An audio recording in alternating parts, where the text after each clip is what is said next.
the studios to hang with my boy. This is my husband. So, yeah. Yeah.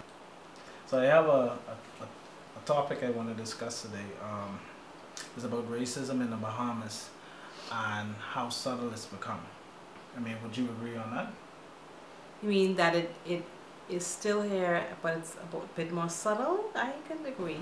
Yeah. I was employed in the hospitality industry for about 12 years. In fact, I grew up in the hospitality industry.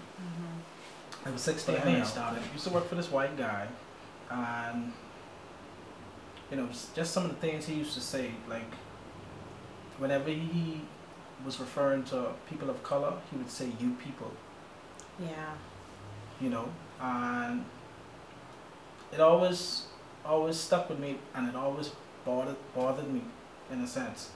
I could remember this particular incident where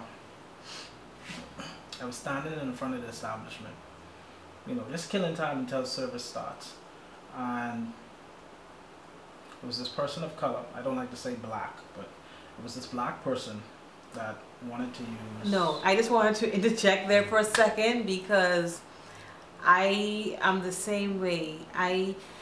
You know, over time, we've somehow been given this label of, you know, calling our race black and Caucasians calling themselves white, and we didn't call ourselves black. That was the label given to us. Right. First, Negro being the, you know, that's Spanish for black. I think Spanish. Yeah, it is.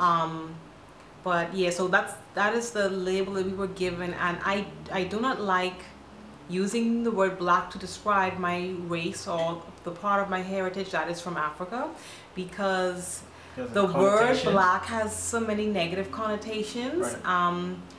So, you know, you can call me African descendant, you can call me person of color, you can call me anything you like, but I do not use the word black to describe my ethnicity, just because that was a label that was given to us, and that word has so many negative connotations.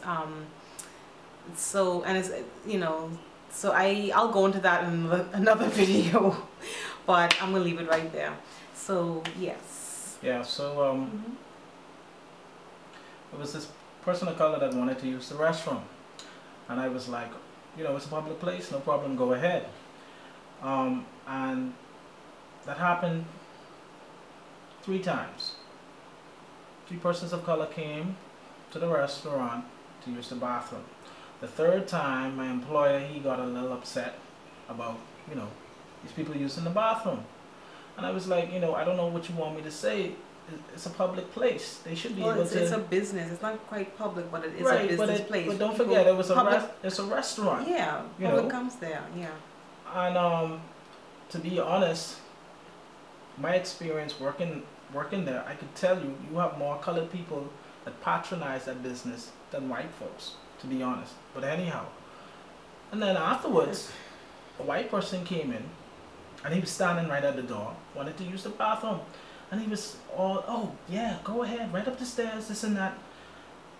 And no, but you missed the part. You know, some regular Bahamians of color were there. These were Bahamian they came people. to use the bathroom, and then afterwards he made noise about it, like, you know, those people aren't supposed to be using the bathroom. And then didn't he make some kind of comment about you don't know what they might have? Right. Okay. It's like somehow Bahamians of color have things. Now, hold on, now, but that white people don't. Right. Now, hear me out.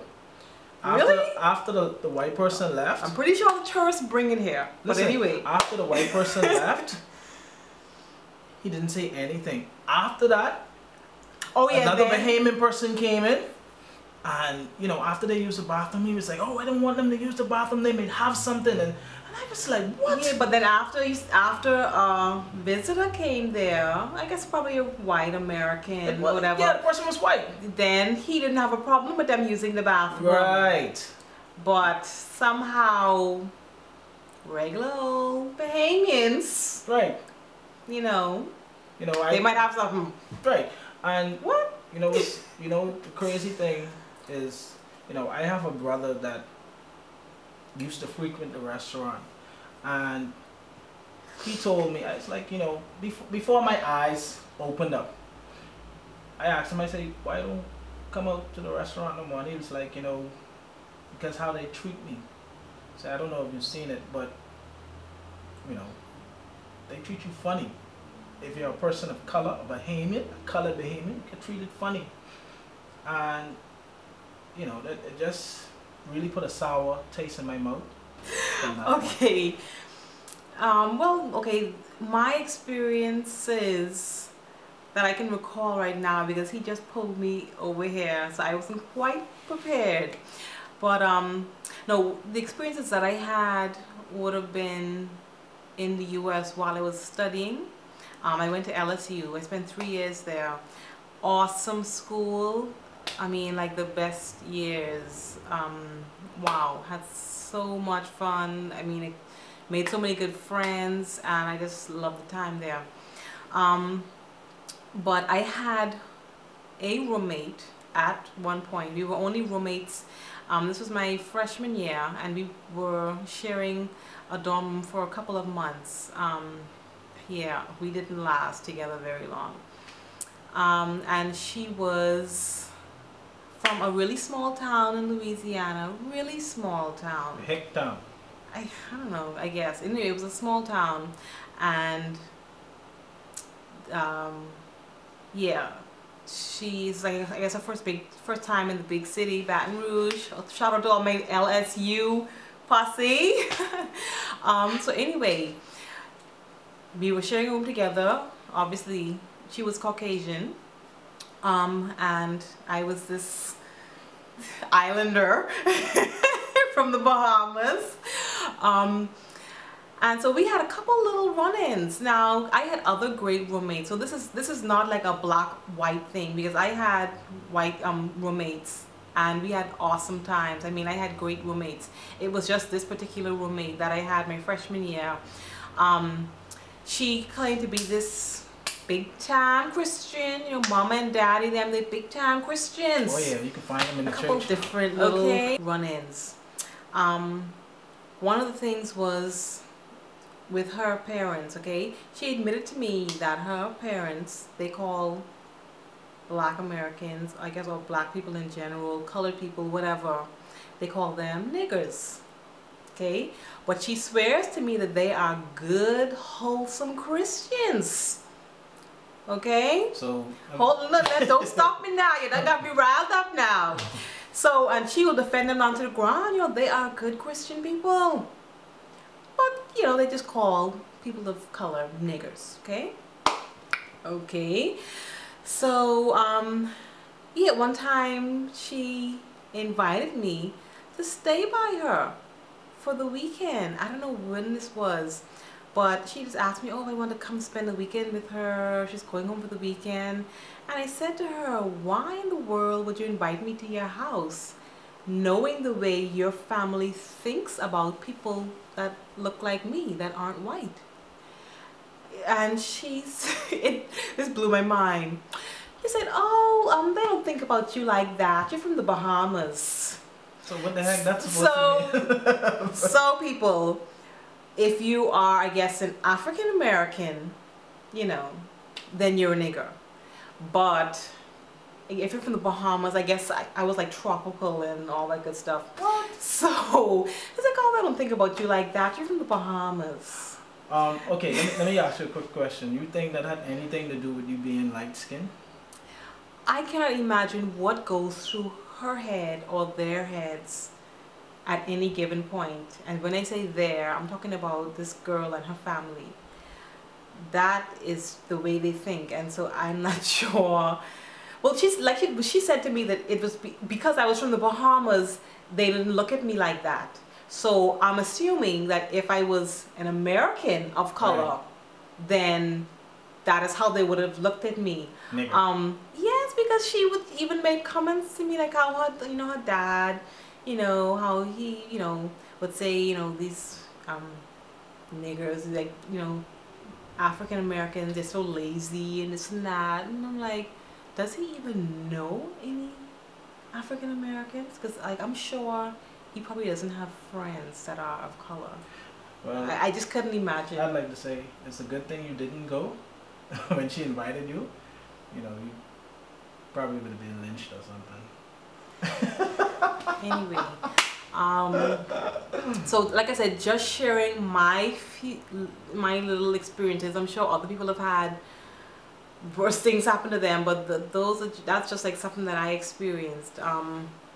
Yeah, but I must say though, you know, that happened, but I had so many other awesome positive times at LSU and made so many great friends. So like that was just a small, you know, this was just a small little dot on you know, my sheet.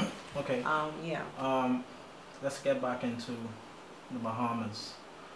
I was reading this article. This columnist, his name is Larry Smith, and he seems to be a bigot. I've read a few to the point where I was like, dude, this dude, something wrong with him. Okay, like seriously, I really think something is wrong with him. But anyhow, the article was about race in the 21st century, and he said Bahamians have this idea that white Bahamians, today's white Bahamians, are keeping them down. Like to say, the man has his foot on the black person's neck. And at the end of the article, he found it to be comical. You know what I mean? And it bothered me so much to the point where I had to go and do some research. And you know, if you first of all, they're not gonna teach this type of subject in the schools.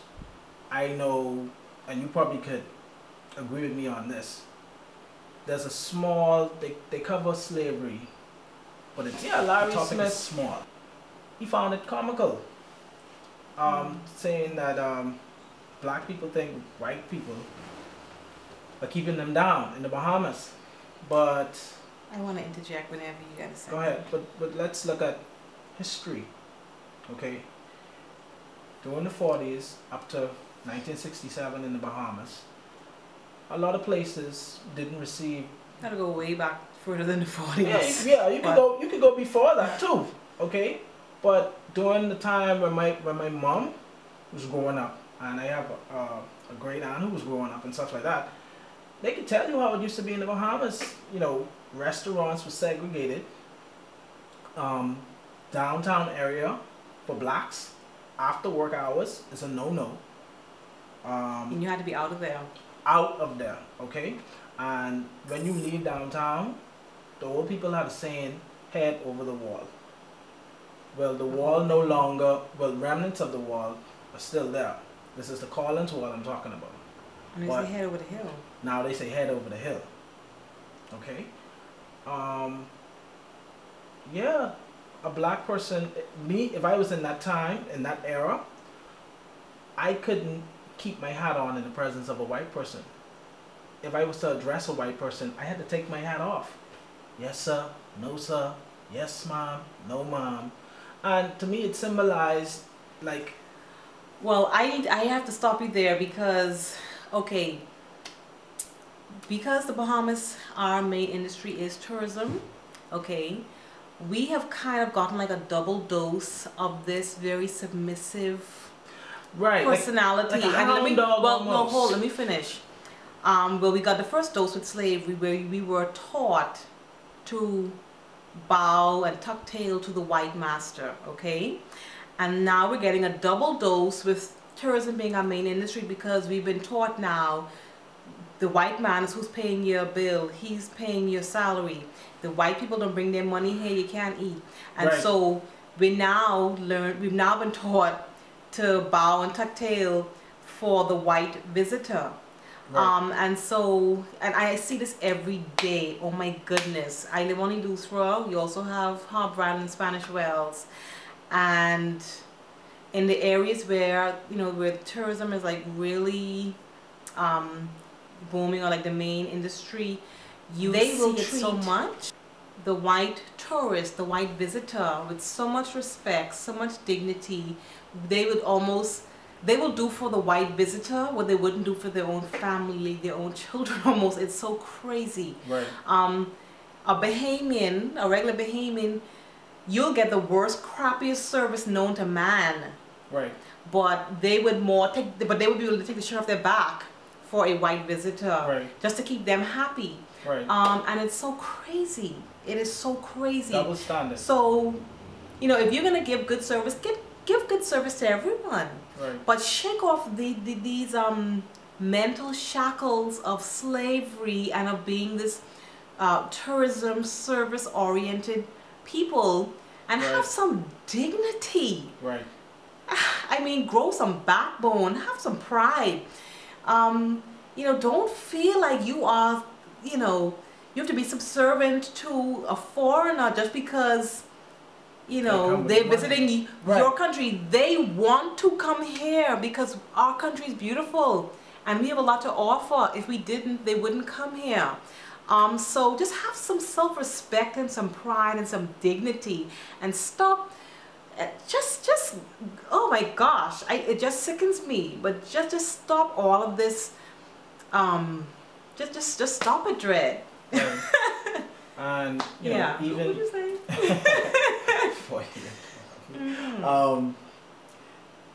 I think I mentioned this to you before. You know, when I was working in the hospitality field, when I first started to work, they would teach you how to talk. Oh Lord! Wow! Hey, look here, buddy. Wow. This thing's so messed up. When you're dealing with tourists, you ought to say yes sir or no sir, or your British accent goes out the door and the American accent comes in. Can I help? Oh my goodness! Oh my goodness! No sir. Absolutely not sir. Yes. Yes. Yes. Oh my goodness! Oh my gosh! Let me tell you how much I hate that. Okay. Right. When I was going to school in the U.S. and I would talk, people will be stopping you everywhere you are. Oh my gosh! Accent, oh my gosh! Where are you from? Say that again. These people love our accent, our Bahamian accent. Right. But for some reason, Bahamians, and not just Bahamians, other Caribbean countries too, but for some reason Bahamians feel like they have to mimic the visitor's accent when they're speaking to the visitor. Right. So you're working in the hospitality industry. You're dealing with a foreigner, most likely American, because most tourists that visit the Bahamas are American. And so they ask you a question and you respond to them in an American accent. That is the craziest thing to me. I'm trying to figure out, are you ashamed of your accent? Right. Why in the world are you mimicking this American accent? And that is the stupidest. I'm sorry. If you do it, stop please. Okay? Right. Ain't nobody got time for that. Please speak with your Bahamian accent. That putting on this American accent thing, that's the 60s and 70s. Ain't nobody got time for that no more. Right. Stop it, boy. That looks so stupid. You are Bahamian. Why are you putting on a foreign accent? That is like, oh my gosh. If you work in a restaurant, a hotel, or anywhere else and you're doing a foolishness, get your life together. Yeah, like I was saying, if I was to visit another country like Canada, France, US, wherever, and I am speaking to a worker over there and they're responding to me in my accent, but clearly they're not Bahamian, I'll be trying to figure out, like, are they mocking me? Right. I mean, that's how you sound. Making fun. Yeah, it's like, are you mocking me? Like, what are you doing? That's how it sounds, people, when you mimic the tourist accent. It sounds pretty crazy. Yeah, stop that. Seriously, stop that. Anyway. It's just my 5 cents. So Nicolette Bethel was quoted by Larry Smith in the Tribune, and her thing was, Bahamians have been brainwashed to think that they experience racism like Black Americans.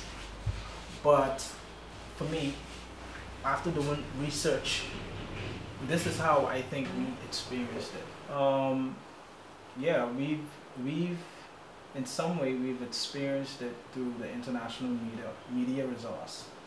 Um, for instance, Rodney King, um, Henry Gates, as of recent, Trayvon Martin, and you know, as a person of color, when I sit down and I watch the news and I see these injustices that goes on in the United States, I feel it as well.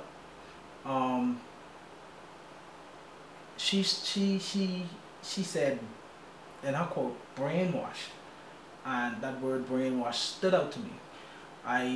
My mind automatically went on Willie Lynch.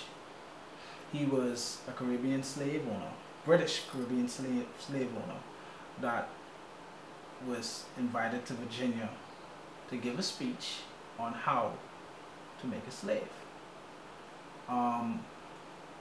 And his methods were diabolical. And you have to keep in mind, it was just not to oppress the person of color, but it was also about economics, not just for the present time, but also for future generations. So, you know, if you read, you take time and you read the letter, his methods were so dreadful. It's still having an effect on the way people of color think. Okay, yeah, the white man in the Bahamas may not have his foot on the black man's neck, but in many ways, especially when it comes to economics, back in the day, they cheated a lot of colored Bahamians out of opportunities. Okay, they stopped a lot of Bahamians from having certain access and enjoying certain amenities of the Bahamas. So, you know, you can't blame the colored person for feeling that way. Okay, well, I want to get back to the lecture that you mentioned, okay?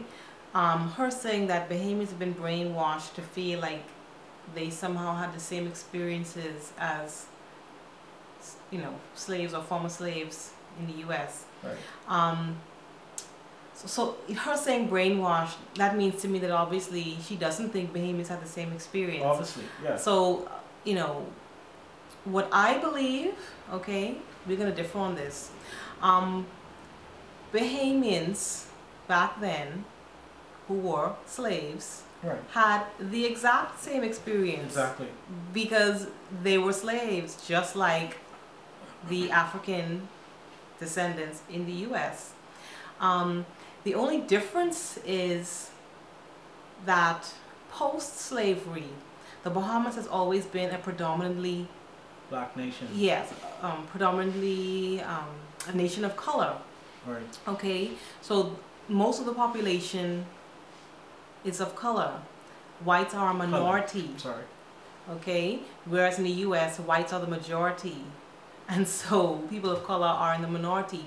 But even though you have that difference where you have mainly people of color in the Bahamas, and in the U.S. it's, you know, mainly whites, you have the same problem of the people of color not owning the wealth in the country. Right. So in the United States, you may say, well, okay, the whites have most of the wealth, and well, you expect that because they're the majority of the population. Right. Okay, but you come to the Bahamas, where the whites are a very small minority of the population, and they still control the majority, the overwhelming majority of wealth in the Bahamas. 85% of the wealth. Yeah, about and there's only 15% whites in the Bahamas. So, as far as opportunities, being able to go to school, being able to send your children to school, being able to start a business, being able to own land, all of those things, those are the exact same way. Historically, we have suffered and been oppressed in the same ways. Exactly. And it's even worse because we make up the majority of the people. But because historically that wealth was owned by the slave masters and the white families, the British families and the settlers, and on from there, and you look around you, the people that you see in the Bahamas that have a bunch of money, Simonettes, Kellys, and Nets, okay? Oh, These people, you know, look at the fifth family history historically. Handed down wealth. So, you know, it doesn't take a rocket scientist to figure these things out. So when you have the majority of the wealth being held by a small minority of people, and they're controlling government because they control the government. Exactly. You know, up until independence, you literally had, you know, these were the people that controlled government. They were the politicians. They constructed the laws that said if you don't own, if you weren't a landholder. Right. This is during the UBP era. Yes, if you weren't a landholder, so if you didn't have title to land, you could not vote. So now, who were landholders? Who in the Bahamas had, you know, titles to land? Right. It was the wealthier whites. Right. Okay? So they constructed these laws that said basically only we, the landholders, can vote. And so they're constantly voting for themselves. How is it that the majority of people are ever going to rise above and actually get anywhere when they're being denied through the law, when they're being denied through economics, exactly. when they're being denied through education, when everything is against you, okay? Because when people are in power, they construct like laws and everything to keep themselves in power and to keep things the way they want it to be. The funny thing is, so, you know, just how you mentioned that, and I'll call this a chess play with whites who had the wealth. What they did, they were lawyers and they had the money to do certain things, so they sent their children off to school to become lawyers. Of course. And what they did, they manipulated the law for their own selfish gain. When you go around the Bahamas, even around this island, okay, H.G. Christie owned everything. Ooh, quieting of titles. That's another thing. They own everything. Quieting of titles, okay? Now, I know a lot of people know about this, but a lot of people don't. Exactly. Quieting of titles. You need to go do your research on this Quieting of Titles Act. This is a law that, like I say, the lawmakers put in place for themselves because they were lawyers, and they wrote the laws and they had the laws implemented, right, so that they could go around and they could acquire land through this Quieting of Titles Act. So they, I guess, I don't know if they had to pay a little something to the government, but they sit on the land for so many years, and then they could claim ownership of it. Okay. I think it's 10 years. And so you go around up on Eleutheran, you see everywhere, you know, the land. You wonder how many people own this land. Yeah. How one real estate people? I mean, one real estate people. How these people get all this land? Because they didn't pay for it, they didn't buy it. How they even get it? But it was acquired through this Quieting of Titles Act, and they did that for thousands of acres, thousands, all over the Bahamas. Of years. While the average Bahamian didn't know what a Quieting of Titles Act was. Right. You see, so wake up, Bahamas. The sun is up, so wake up. Wake up. Wake up. I mean, we really have to start putting a face on injustice in the Bahamas. We have to, and once you notice it, expose it. So now that we have discussed it, racism in the Bahamas, I think the only way we are excuse me, the only way it's going to stop if we learn to love each other, learn to respect each other's differences. All we need is love. Yeah, that's the only way I see, you know, us coming together as a Bahamas, whether you're white. Just want to thank you guys for tuning in, and you know, you leave a comment. You don't have to leave a comment. Don't get nasty with the comments, you know, because I get nasty too. But anyhow, just kidding. But you know, tune in for the next show. I'm gonna try to get Roll On in. Those of you who know Roll On, fire. don't play. The boy is fire. Good friend of mine, and we're gonna be discussing the church. So I don't think you want to miss that one. Alright. Bye. Where you going?